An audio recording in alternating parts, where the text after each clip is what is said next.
Back again, folks. Weather is turned a little overcast here, so I got to open up the moonroof to get a little more light in. But I just wanted to take a moment to, as my good friend Ferris Bueller says, stop and look around every once in a while, because, you know, life moves pretty fast.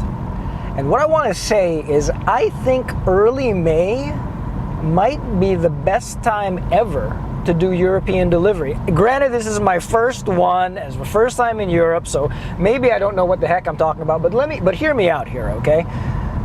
The weather is really quite pleasant. It was in the 70s these past couple of days. I saw folks in shorts on their bikes, convertibles with the rag tops down, just people happy to be alive. And as I look around at the countryside here, it's green, and it's that new green, that fresh spring green that you only get, you know, before it gets old a little bit. And frankly, the summer comes along, and it's that old green. This is that new, fresh, blossomy green.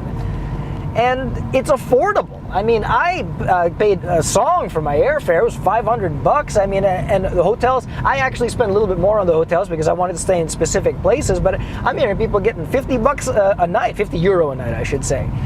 So there is my thesis, my argument that early May may be the sweet spot for European delivery. Not only do you get some really nice weather to drive and just to be outside in, but it's still affordable. You don't get hit with the high tourist season costs of airfare, hotel stays, and Lord knows, as long as you're doing European delivery, you'll never pay too much for a BMW.